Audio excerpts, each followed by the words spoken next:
गतिकी का भाग 4 का अध्ययन करेंगे। चलिए, हमने अभी पिछली कक्षा में पढ़ा बच्चों कि अभिक्रिया का अर्धायु काल क्या है। अर्धायु काल क्या है? अर्थात जब अभिकारक का सांद्रण आधा रह जाता है या अभिक्रिया आधी संपन्न हो जाती है तो उसे हम कहते हैं अर्धायु काल। हमने शून्य कोट की अभिक्रिया के लिए अर्धायु काल निगमित कर लिया। अब हम यहाँ पे इस भाग में प्रथम कोट की अभिक्रिया के लिए अर्ध आयु काल का मान निगमित करेंगे।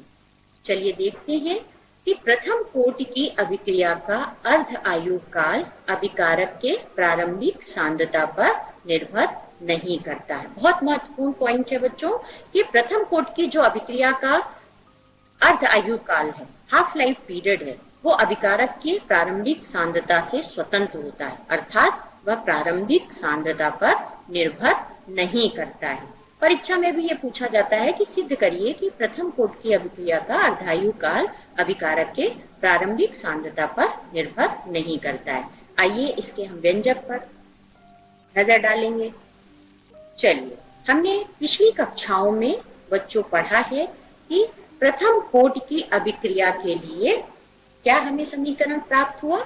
K is equal to 2.303 divided by T log base 10 R naught divided by R। ये हमने पिछले कक्षा में पढ़ा और हमने ये देखा कि हमें प्रथम कोट की अभिक्रिया के लिए समाकलित वेग समीकरण ये प्राप्त होता है।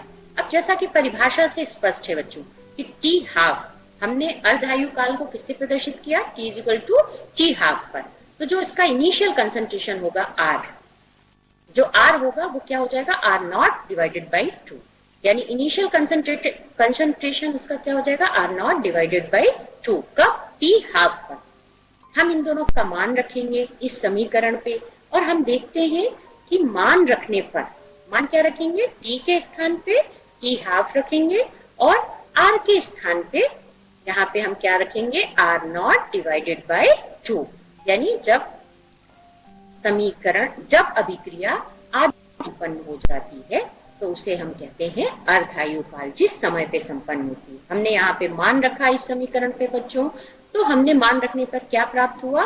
K is equal to 2.303 divided by T half log 10 R naught divided by R naught divided by 2, यानी R का जो मान है यहाँ पे कितना हो जाएगा? R not divided by 2। तो हम देखते हैं कि जो R नॉट है ये क्या है बच्चों? हमने पहले भी आपको बताया है, ये अभिकारक की प्रारंभिक सांद्रता है और ये R नॉट डिवाइडेड बाई 2 क्या है? T हाफ पर जब आधा समय बीत जाता है तो अभिक्रिया आधी संपन्न हो जाती है। तो R का मान क्या हो जाता है यहाँ पे? R not divided by 2। चलिए आगे देखते हैं बच्चों, हमें क्या समीकरण प्राप्त होगा? K is equal to 2.303 divided by T half और log 2। अब हम जानते हैं यहाँ पे कि T हाफ बराबर, अब हम इसको K को यहाँ ले आएंगे और T हाफ, हमें हाफ लाइफ पीरियड चाहिए, समीकरण हम उसका निगमित कर रहे हैं, तो K को हम यहाँ ले आएंगे और T हाफ को हम यहाँ पे ले जाएंगे। तो T half is equal to क्या हो जाएगा बच्चों? 2.303 डिवाइडेड बाई K इंटू, अब log 2 की वैल्यू कितनी होती है बच्चों? 0.301। अब हम इसको और इसको मल्टीप्लाई कर देंगे और मल्टीप्लाई करने के बाद जो हमें वैल्यू प्राप्त होगी वो होगी 0.693 डिवाइडेड बाई K, अर्थात T हाफ बराबर 0.693 डिवाइडेड बाई K। जैसा कि हम ये समीकरण देख रहे हैं बच्चों, प्रथम कोट की अभिक्रिया के अर्धायु काल का समीकरण है और यहाँ पे हमें कहीं भी प्रारंभिक सांद्रता दिखाई नहीं दे रही है। तो यहाँ से ये स्पष्ट होता है, प्रूफ होता है कि जो प्रथम कोट की अभिक्रिया है उसका अर्ध आयु काल अभिकारक के प्रारंभिक सांद्रण से स्वतंत्र होता है, अर्थात प्रभावित नहीं होता है।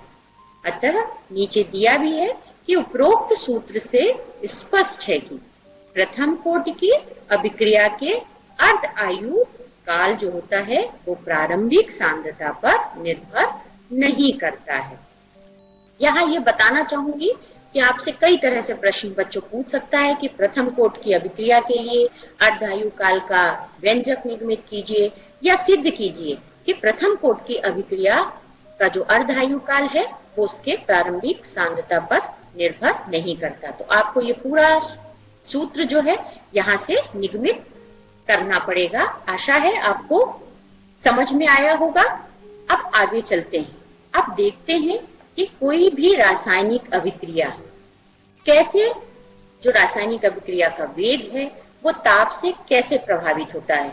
हमने रासायनिक अभिक्रिया के वेग पे ताप का प्रभाव, रासायनिक अभिक्रिया की दर को प्रभावित करने वाले कारकों में पढ़ा और हमने उसमें यह अध्ययन किया था कि जो भी रासायनिक अभिक्रिया की दर होती है या रासायनिक अभिक्रिया का वेग होता है वो ताप के समानुपाती होता है। अर्थात जैसे जैसे ताप बढ़ेगा वैसे वैसे अभिक्रिया का वेग क्या होगा, बढ़ेगा।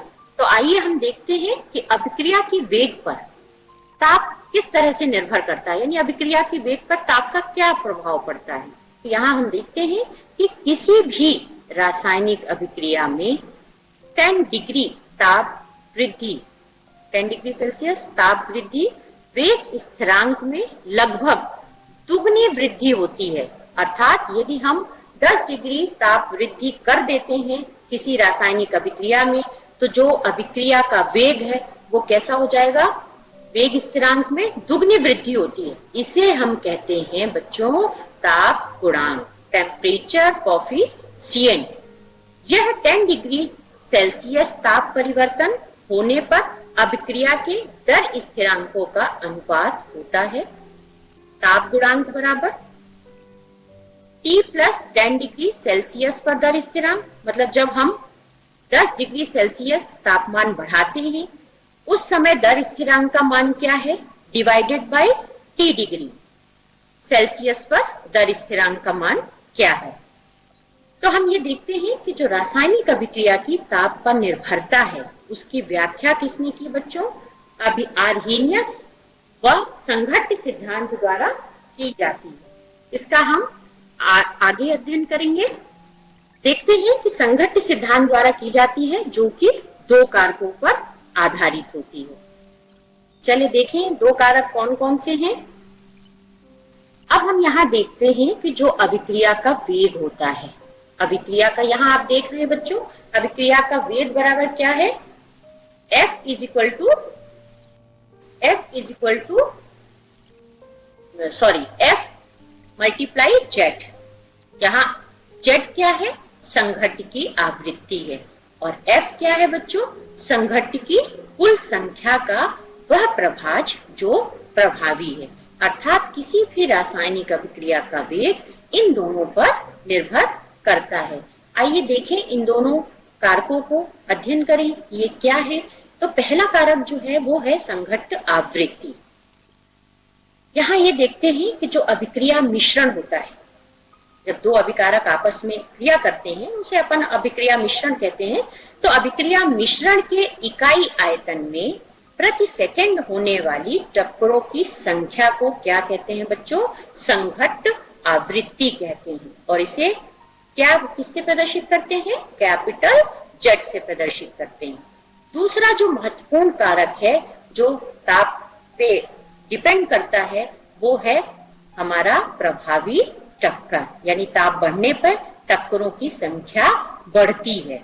अर्थात प्रभावी टक्कर क्या होंगे, प्रभावी और अप्रभावी टक्कर दो तरह से हो सकते हैं। तो प्रभावी टक्कर क्या है, हम ये देखते हैं कि वे टक्कर जो कि किसी रासायनिक अभिक्रिया के उत्पाद में परिवर्तित होते हैं प्रभावी टक्कर कहलाते हैं। अर्थात प्रभावी टक्कर हम तभी कह पाएंगे यदि रासायनिक अभिक्रिया संपन्न हो रही है, अभिकारक आपस में भाग ले रहे हैं और यदि वो अभिकारक आपस में टकरा करके उत्पाद में परिवर्तित हो जाते हैं तो वो टक्कर कहलाएगा प्रभावी टक्कर। यानी यदि अभिकारक उत्पाद में परिवर्तित हो जाता है तो वह टक्कर कहलाएगा हमारा प्रभावी टक्कर। आगे देखते हैं कि आर्हेनियस समीकरण किस प्रकार से टेम्परेचर रासायनिक अभिक्रिया के वेग को ताप से प्रभावित करता है। यहाँ पे हम देख रहे हैं बच्चों k is equal to a e की पावर माइनस ई ए अपॉन आर टी, जो कि स्पष्ट है। यहाँ पे हम इसका विस्तृत अध्ययन अभी आगे करेंगे। ई ए यहाँ पे क्या है, एक्टिवेशन एनर्जी, आर यहाँ पे गैस स्थिरांक, टी जो है तापमान है, ए यहाँ पे फैक्टर है।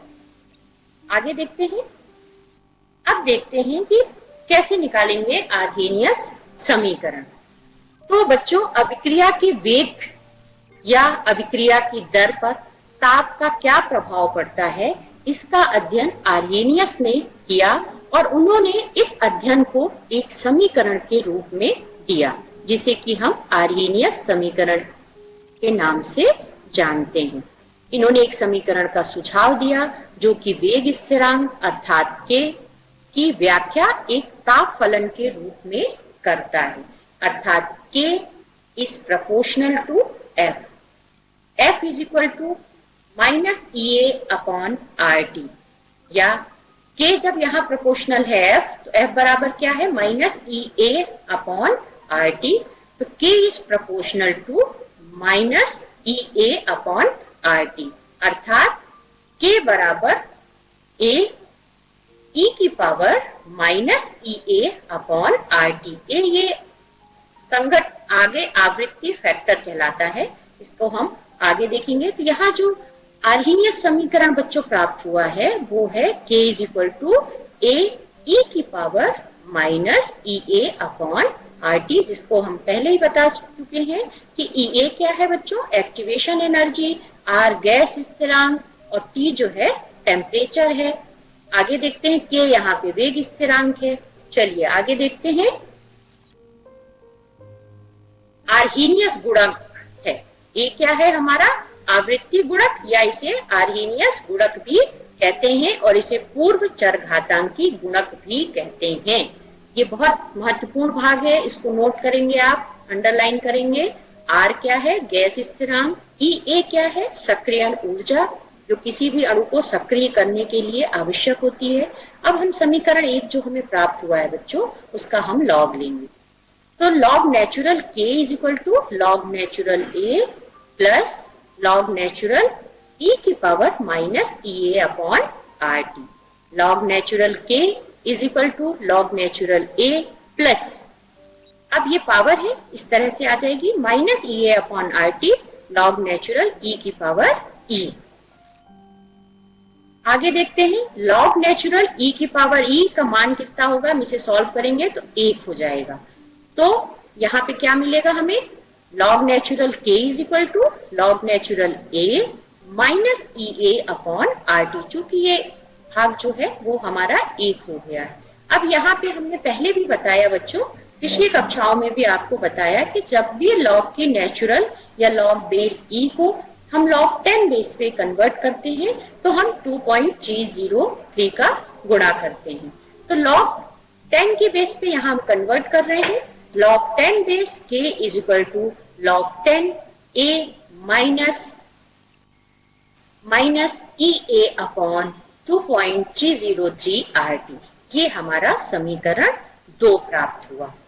यहाँ तक बच्चों आशा है समझ में आ गया होगा। अब हम देखते हैं कि जो लॉग 10k है ये है, इसको y अक्ष में, y एक्सिस पे तथा 1/t, यहाँ पे 1/t को s x अक्ष में हम आरेखित करते हैं तो हमें एक सरल रेखा प्राप्त होगी।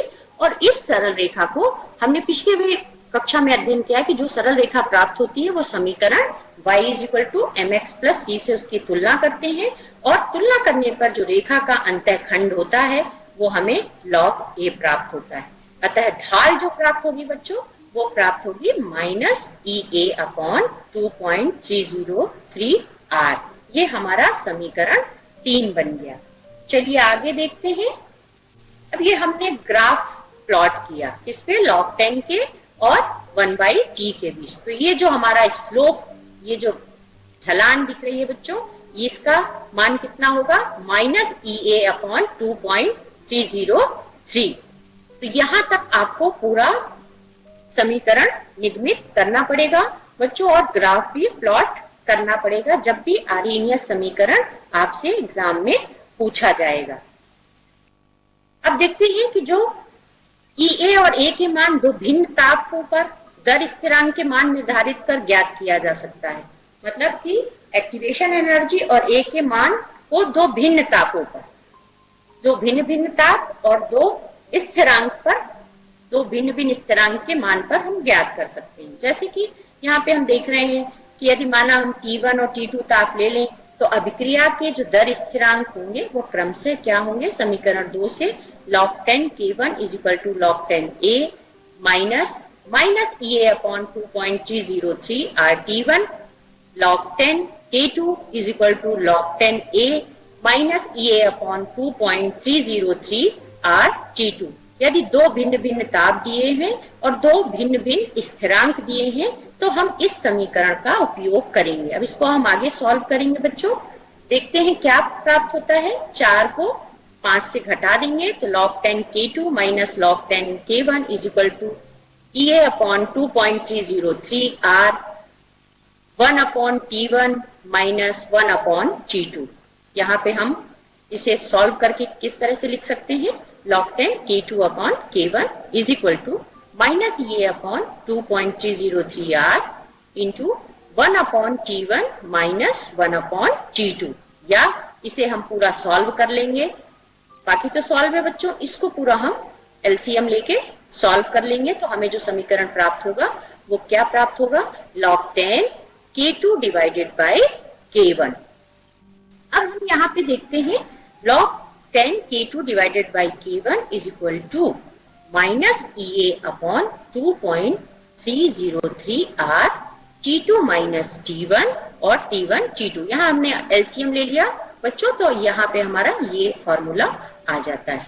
तो ये इस फार्मूलों के द्वारा यदि हमारे दर स्थिरांक 2 है और यदि हमारा टेम्परेचर 2 है, T1 और T2 है, तो हम इस फार्मूले को उपयोग करके हम गणितीय सवाल को हल कर सकते हैं। और ये बहुत ही सिंपल तरीके से परीक्षा में पूछा जाता है, सब मान दिया रहता है, आपको निकालना पड़ता है। यदि किसी एक का मान नहीं दिया है तो आप आसानी से निकाल सकते हैं। चलिए बच्चों आगे देखते हैं सक्रियण ऊर्जा क्या है। जैसा कि आप यहाँ चित्र से आपका स्पष्ट है, लो कंसंट्रेशन होगा तो फ्यू कोलिजन्स होंगे, मतलब कम इनका संघट्ट होगा। यदि कंसंट्रेशन ज्यादा होगा तो आपस में ये ज्यादा टकराएंगे अणु। इसी तरह से यहाँ हम देख रहे हैं कि यहाँ पे ये संघट्ट हो रहा है और इसमें नो रिएक्शन हो रही है। ठीक है, एक ही तरह के अणु टकरा रहे हैं तो यहाँ पे कोई अभिक्रिया संपादित नहीं हो रही है। यहाँ हम देख रहे हैं कि जब दो भिन्न प्रकार के अणु आपस में टकराते हैं तो यहाँ पे समीकरण में यहाँ पे उत्पाद यहाँ हम देख रहे हैं, बहुत ही अच्छे से चित्र से स्पष्ट है कि एक्टिवेशन एनर्जी होती क्या है। चलिए आगे इसे हम विस्तृत रूप से पढ़ते हैं कि एक्टिवेशन एनर्जी क्या है। अब देखते हैं कि सक्रियण ऊर्जा है क्या। पहले तो परिभाषा देख ली, और ये बहुत महत्वपूर्ण भाग है बच्चों, परीक्षा में अक्सर पूछा जाता है और बच्चे कंफ्यूज रहते हैं। तो इन्हें नोट करिए कि सक्रियण ऊर्जा एक्टिवेशन एनर्जी ऊर्जा की वह अतिरिक्त मात्रा है जो कि अभिकारक स्पीसीज को उनकी सामान्य ऊर्जा अवस्था के अतिरिक्त दहली ऊर्जा के बराबर होने के लिए प्रदान की जाती है। मतलब जो हर अणु में एक सामान्य ऊर्जा होती है, उस अवस्था के अतिरिक्त जो एनर्जी होती है, हर अणु अपने में एक ऊर्जा की मात्रा उसमें रहती है, लेकिन जो अतिरिक्त ऊर्जा की मात्रा होती है जो दहली ऊर्जा के बराबर करने के लिए प्रदान की जाती है, उसे कहते हैं हम सक्रियण ऊर्जा। इसे कैसे प्रदर्शित करते हैं बच्चों, कैपिटल EA से प्रदर्शित करते हैं। क्या फॉर्मूला है, अपन इसको कैसे स्पष्ट कर सकते हैं, यानी सक्रियण ऊर्जा बराबर दहली ऊर्जा ऋण अभिकारक की सामान्य ऊर्जा। यानी सक्रियण ऊर्जा दहली ऊर्जा जो होती है उसकी और अभिकारक की सामान्य ऊर्जा के अंतर के बराबर होती है। चलिए यहाँ एक रासायनिक अभिक्रिया से हम स्पष्ट कर लें कि किस प्रकार से एक्टिवेशन एनर्जी जरूरी होती है किसी रासायनिक अभिक्रिया को संपन्न करने के लिए। तो यहाँ एक रासायनिक अभिक्रिया बच्चों आप देख रहे हैं H2 plus I2 is equal to 2HI।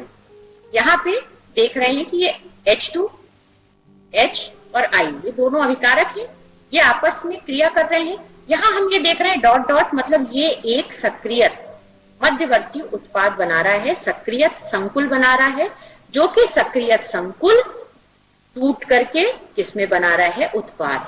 तो यहाँ बच्चों ये स्पष्ट करना चाहूंगी मैं कि जब भी कोई अभिकारक आपस में क्रिया करते हैं तो सबसे पहले वो सक्रिय संकुल बनाते हैं। उनके पास इतनी एनर्जी होनी चाहिए कि वो एक्टिवेटेड कॉम्प्लेक्स बना सके, और उस एक्टिवेटेड कॉम्प्लेक्स में इतनी एनर्जी रहती है कि वो टूट करके उत्पाद का फॉर्मेशन यानी प्रोडक्ट का फॉर्मेशन कर सकते हैं। यहाँ हम इस ग्राफ से भी देखें बच्चों, ये अभिकारक है ए प्लस बी, ये ऊर्जा है। यहाँ हम देख रहे हैं कि इतने से ये जो भाग है, उठा हुआ भाग है, ये कहलाता है यहाँ तक की एनर्जी। यदि इतनी एनर्जी एब्जॉर्ब करेगा अभिकारक, तो यहाँ पे जो ग्राफ दिख रहा है आपको, यहाँ पे सक्रिय संकुल बनेगा, अर्थात एक्टिवेटेड कॉम्प्लेक्स का फॉर्मेशन यहाँ पे होगा। और जब तक इतनी एनर्जी नहीं होगी तब तक वो एक्टिवेटेड कॉम्प्लेक्स नहीं बनाएगा और उत्पाद में परिवर्तित करने के लिए उसके पास ऊर्जा नहीं रहेगी। जैसे ही ये एनर्जी एब्जॉर्ब करेगा, एक्टिवेटेड कॉम्प्लेक्स बनाएगा, देन यहाँ पे जो स्लोप नीचे आ रहा है, यहाँ हम देख रहे हैं कि अभिकारक का सांद्रण घटता जा रहा है और उत्पाद यहाँ पे हमें मिल रहा है। यानी ये एक्टिवेटेड कॉम्प्लेक्स टूट करके क्या बना रहा है बच्चों, उत्पाद बना रहा है। यहाँ पे ये ध्यान देने योग्य है कि जब सक्रिय संकुल उत्पाद में वियोजित होते हैं तो प्रायः ऊर्जा मुक्त होती है। नेचुरली है कि ज्यादा एनर्जी एब्जॉर्ब करते हैं, तो जब ये उत्पाद बनाएंगे तो एनर्जी को रिलीज करेंगे, अपने से निकालेंगे। परंतु अभिक्रिया के दौरान निश्चित ताप पर एंथैल्पी परिवर्तन स्थिर रहता है। यानी पूरी अभिक्रिया के दौरान एक निश्चित ताप पर जो एंथैल्पी परिवर्तन होता है, जो कि हम ऊष्मागतिकी में पढ़ते हैं, वो पूरा स्थिर रहता है। एंथैल्पी में किसी तरह का कोई परिवर्तन नहीं होता अभिकारक से उत्पाद बनने तक, क्योंकि यह अभिक्रिया व उत्पाद की प्रकृति पर निर्भर करता है। तो बच्चों ये बहुत महत्वपूर्ण भाग है और यहाँ मैंने आपको समझाया है और आशा है कि आपको यहाँ समझ में आ गया होगा और आपने अपनी कॉपी में नोट भी किया होगा। आइए देखते हैं कि जब अभिकारक आपस में क्रिया करते हैं तो वो उत्पाद में परिवर्तित होते हैं, ये हम सबको पता है। लेकिन अभिकारक, इसका जो अभिकारक है वो उत्पाद में कैसे कन्वर्ट होगा, इसके लिए ये जो ऊर्जा अवरोधिका है इसको पार करना अत्यंत आवश्यक है। किसी भी रासायनिक अभिक्रिया के लिए संपन्न होने के लिए, अर्थात अभिकारक से उत्पाद बनने के लिए ऊर्जा अवरोधिका को पार करना अत्यंत आवश्यक है। तो यहाँ इस ग्राफ के द्वारा ये दिखा रहे हैं कि ये ऊर्जा अवरोधिका है, यहाँ तक, यहाँ पे आके अभिकारक एक्टिवेटेड कॉम्प्लेक्स बनाता है यानी सक्रिय संकुल बनाता है और यहाँ से ये संकुल टूटता है और हमारा उत्पाद बनाता है। कुछ एनर्जी निकलती है लेकिन ये एनर्जी कांस्टेंट रहती है और पूरी रासायनिक अभिक्रिया में एंथैल्पी का परिवर्तन जो होता है वो स्थिर रहता है। चलिए आगे देखते हैं। अब उत्प्रेरक क्या है, उत्प्रेरक किस तरह से किसी रासायनिक अभिक्रिया को प्रभावित करता है। हमने इसके कारक पढ़े हैं कि रासायनिक अभिक्रिया को प्रभावित करने वाले कौन कौन से भी कारक हैं, तो उसमें हमने उत्प्रेरक का अध्ययन किया है। उसमें ये देखा बच्चों हमने कि जो उत्प्रेरक होते हैं, धनात्मक उत्प्रेरक, वो किसी रासायनिक अभिक्रिया की दर को बढ़ा देते हैं और ऋणात्मक उत्प्रेरक किसी रासायनिक अभिक्रिया की दर को घटा देते हैं। तो आइए देखते हैं कि किसी रासायनिक अभिक्रिया में उत्प्रेरक का क्या प्रभाव होता है। इसको इस ग्राफ के द्वारा भी हम समझेंगे जो कि अभी हमने पीछे अध्ययन किया है। तो उत्प्रेरक वह पदार्थ है जो स्वयं स्थायी रासायनिक परिवर्तन हुए बिना यह अभिक्रिया के वेग को बढ़ाता है। अर्थात उत्प्रेरक, यदि कोई रासायनिक अभिक्रिया बच्चों संपन्न हो रही है और उस पर हम उत्प्रेरक उपयोग कर रहे हैं, तो वह उत्प्रेरक का जो रासायनिक संगठन होता है वो कभी भी परिवर्तित नहीं होता है, वो परिवर्तित नहीं होता है, वो जैसा है वैसा ही रहता है। लेकिन कहाँ प्रभावित करता है, वो अभिक्रिया के वेग को बढ़ा देता है। आइए इस ग्राफ के द्वारा हम समझते हैं कि उत्प्रेरक के बिना ये अभिक्रिया का ग्राफ दिख रहा है, ये अभिकारक है और यहाँ पे हमारा उत्पाद बन रहा है। यहाँ ये जो सीधी लाइन दिख रही है बच्चों, ये उत्प्रेरक के बिना अभिक्रिया का पथ है, और ये जो डॉटेड लाइन दिख रही है ये उत्प्रेरक द्वारा अभिक्रिया का पथ है। यहाँ हम देख रहे हैं कि उत्प्रेरक द्वारा क्या है, ये जो डॉटेड यहाँ से लेके यहाँ तक बच्चों हम देख रहे हैं कि उत्प्रेरक क्या होता है, एक्टिवेशन एनर्जी को कम कर देता है।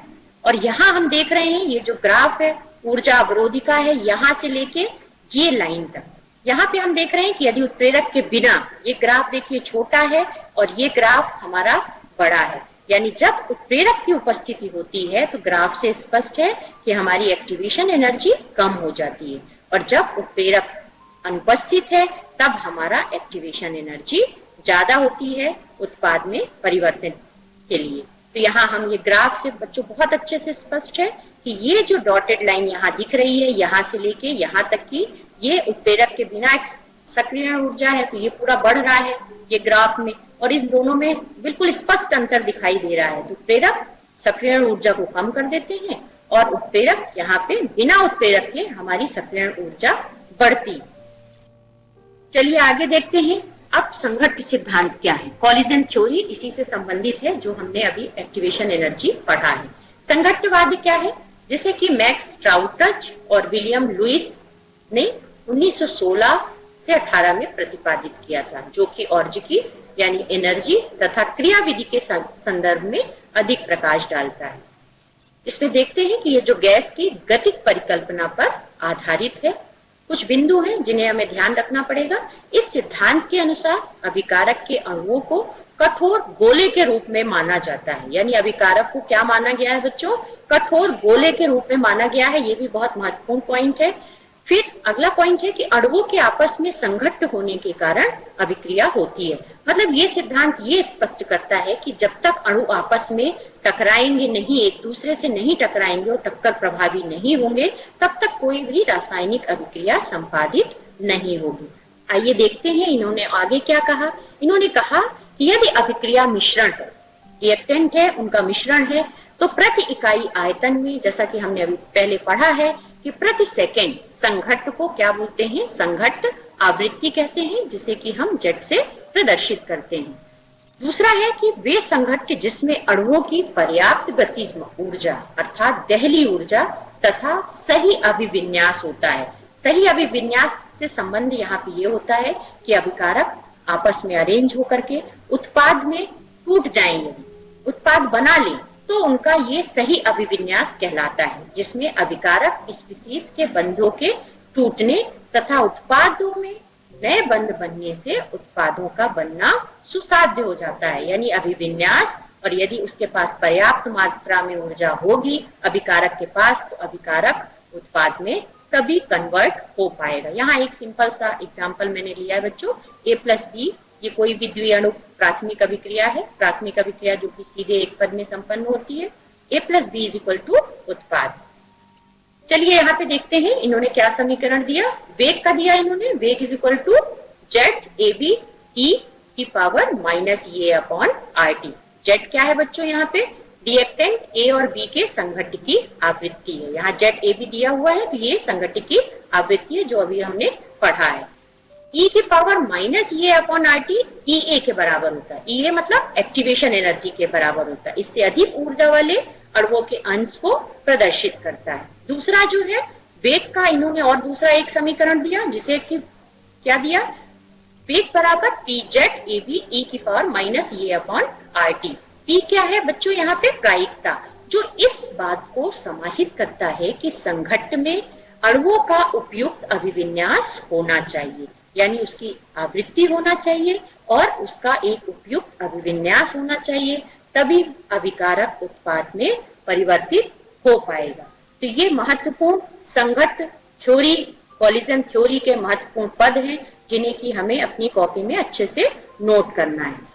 आशा है बच्चों आज मैंने जो आपको पढ़ाया है वो आपको बहुत अच्छे से समझ में आया होगा। आपको कहीं कठिनाई हो तो आप अपने शिक्षक से मार्गदर्शन प्राप्त कर सकते हैं, और कुछ महत्वपूर्ण प्रश्नों पे यहाँ पे हम प्रकाश डालेंगे जो कि परीक्षा में अक्सर पूछे जाते हैं। पहला प्रश्न है कि सिद्ध कीजिए कि प्रथम कोट की अभिक्रिया का अर्धायु काल अभिकारक के प्रारंभिक सांद्रता पर निर्भर नहीं करता है। दूसरा प्रश्न है आर्हीनियस समीकरण समझाइए, जो कि मैंने आपको बहुत अच्छे से अभी बताया। तीसरा पॉइंट है सक्रियण ऊर्जा क्या है। चौथा प्रश्न है हमारा संघट्ट सिद्धांत समझाइए, जो कि अभी हम आपको समझा रहे हैं, उसमें सारे पॉइंट्स आपको देने पड़ेंगे। पांचवा जो प्रश्न है हमारा दहली ऊर्जा और सक्रियण ऊर्जा में अंतर बताइए। धन्यवाद बच्चों।